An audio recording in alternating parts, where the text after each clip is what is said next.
दिल्ली का चुनाव अब की बार नरेंद्र मोदी और अमित शाह के लिए नाक का सवाल बन गया है। और नाक का सवाल बने भी क्यों नहीं, क्योंकि देश के अंदर अपनी सरकार बनाने वाले, प्रदेशों के अंदर अपनी सरकार बनाने वाले दिल्ली में ही चुनाव जीत नहीं पा रहे हैं। जब प्रचंड बहुमत के साथ अमित शाह पूरे देश में भाजपा अपनी बहुमत की सरकार लेकर के आ सकते हैं, तो फिर दिल्ली के अंदर क्यों नहीं? अमित शाह को यही बात अब की बार खल रही है। तो दूसरी तरफ राहुल गांधी भी अपनी हार का बदला लेने के लिए ललायत नजर आ रही है।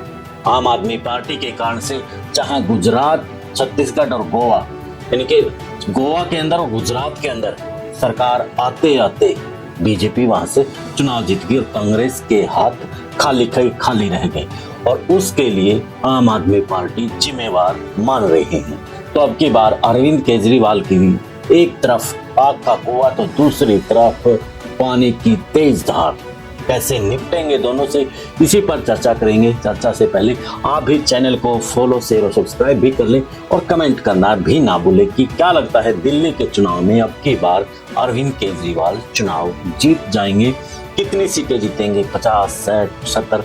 क्योंकि अब की बार अरविंद केजरीवाल को पिछली बार की तरह प्रचंड बहुमत से जीतना पड़ेगा, नहीं तो फिर से खिला होने की संभावना रहेगी।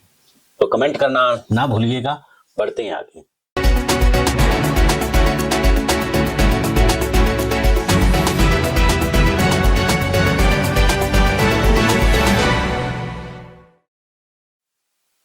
सभी को नमस्कार, राम राम। मैं कुलदीप खंडेलवाल, दा विश्व प्रेम न्यूज।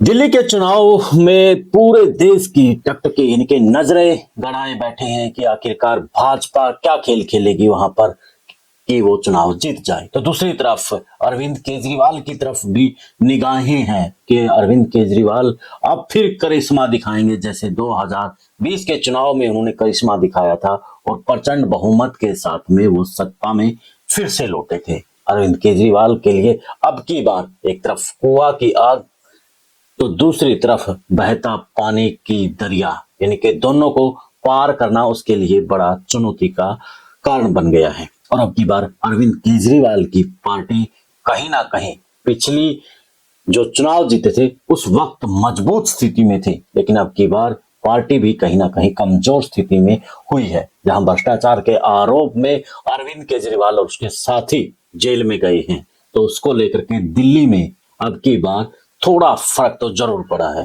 क्योंकि अरविंद केजरीवाल ये वही शख्स है जो अन्ना आंदोलन के दौरान भ्रष्टाचार को लेकर के आंदोलन किया था और जन लोकपाल के मार्फत लोकपाल बिल बनाने की बात कही थी, कानून बनाने की बात कही थी।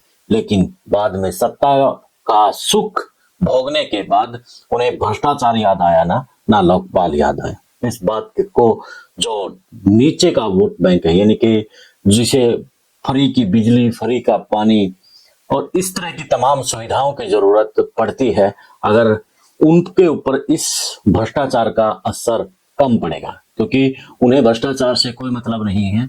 जो वहां के टीम में बता रही है, मीडिया की जो रिपोर्ट आ रही है, लेकिन जो तबका मिडिल क्लास है, जो समझता है हर बात को, कहीं ना कहीं उसके ऊपर तो असर जरूर पड़ने वाला है। तो दूसरा असर अरविंद केजरीवाल के लिए कांग्रेस भी डालने वाली है, क्योंकि इंडिया गठबंधन के अंदर आम आदमी पार्टी भी उस गठबंधन का हिस्सा थी, लेकिन राहुल गांधी ने अब की बार मौके पर चौका लगाने की कोशिश की है। अरविंद केजरीवाल को वो दिन याद दिलवा रहे हैं जब वो शीला दीक्षित को सीधे तौर पर भ्रष्टाचारी कह रहे थे, जेल के अंदर भेजने की बात कर रहे थे, लेकिन अब वही शीला दीक्षित अब बेचारी अरविंद केजरीवाल को नजर आ रही है। कल उन्होंने अपने एक वक्तव्य में कहा है कि शीला दीक्षित एक अच्छे तरीके से चुनाव लड़ने वाली थी, नरम स्वभाव की थी, तो अब उन्हें शीला दीक्षित भी अच्छी लगने लगी है। तो अमित शाह और नरेंद्र मोदी अब की बार दिल्ली को अपनी कब्जा में करना चाहते हैं, और करे भी क्यों नहीं, क्योंकि अब की बार अरविंद केजरीवाल को जिस जाल में फंसाया है, आप देखेंगे कि 2025 से पहले चुनाव असल में 25 में नहीं बल्कि चुनाव की नींव तो इन्होंने 22 और 23 में रख दी थी, जब पहला मंत्री इनके सलाखों के पीछे भेजा था। उसके बाद मनीष सिसोदिया को जेल में भेजा और आखिरकार अरविंद केजरीवाल को उन्होंने भेजा था। इनके एक एक करके वो पार्टी को तोड़ रही थी और अब जो स्थिति है वो कहीं ना कहीं ढीली पड़ी है। अरविंद केजरीवाल को खत्म करना ही अब भाजपा का परम इनके काम बन गया है कि अरविंद केजरीवाल ही कहीं ना कहीं दिल्ली के अंदर टांग अड़ाता रहता है, तो पहले इसी टांग को दूर करते हैं। तो उसी टांग को दूर करने के लिए भाजपा ने एडी चोटी का जोर लगा रखा है। हरियाणा और महाराष्ट्र में जो कर्तव्य भाजपा ने दिखाया था वही अब वो दिल्ली के अंदर दिखाती नजर आ रही है। अरविंद केजरीवाल छटपटाए हुए हैं और हर दिन भाजपा पर हमलावर है, ऐसे आरोप लगा रहे हैं जैसे भाजपा एक बड़ी आपराधिक पार्टी है, गाली गलौज वाली पार्टी है।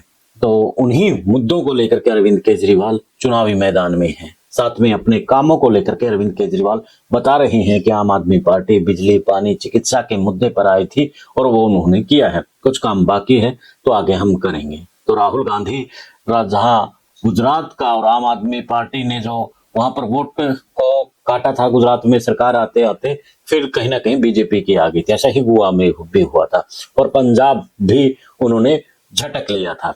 यानी कि पंजाब के बाद तो कांग्रेस को भी कहीं ना कहीं अब ये लग रहा है कि आम आदमी पार्टी को अब इस सिस्टम से उखाड़ना पड़ेगा, नहीं तो फिर से पंजाब के अंदर और दूसरी स्टेट के अंदर केजरीवाल तंग करेंगे।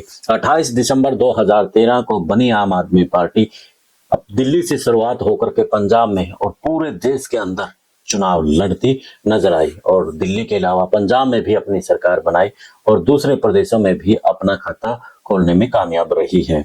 तो 2015 में आम आदमी पार्टी ने बड़ी ऐतिहासिक जीत भी दर्ज की थी और उस वक्त में 70 में से 67 सीटें आम आदमी पार्टी ने जीत ली थी।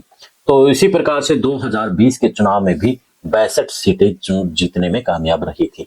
तो अमित शाह उस वक्त भी खेला कर सकते थे, लेकिन उनके पास पहले 2 से 3 विधायक थे, बाद में 7 से 8 विधायक थे, तो ऐसे में वो खेला नहीं कर सकते थे। अब अगर 50 सीट के आसपास भी आम आदमी पार्टी जीत जाती है तो 6 महीने के अंदर, जो राजनीतिक विशेषज्ञ बता रहे हैं कि 50 सीटें भी अगर जीत जाते हैं तो अरविंद केजरीवाल तो 6 महीने के बाद भी खेला हो सकता है। वैसे महाराष्ट्र के अलावा कर्नाटक में भी हुआ था और राज्य में भी आपने देखने को मिला था, नहीं कि ऑपरेशन लोट्स फिर से अमित शाह चला सकते हैं और फिर भाजपा की सरकार बना सकते हैं। तो अरविंद केजरीवाल के लिए अब की बार 70 में से 67 सीटें या 60 तक भी जीतना जरूरी है, नहीं तो फिर से खेला होने की संभावना रहेगी। तो दिल्ली की सियासत में, दिल्ली के चुनाव में बड़ा गर्म माहौल है। इस सर्दी में भी बड़ी गर्मी है। तो आप क्या कहते हैं, दिल्ली चुनाव पर कौन मारेगा बाजी? कमेंट में जरूर बताइएगा। देश और प्रदेश की खबरों के लिए देखते रहिए विश्व प्रेम न्यूज। दे इजाजत, मिलते हैं एक नए मुद्दे, एक नए सॉल्यूशन के साथ।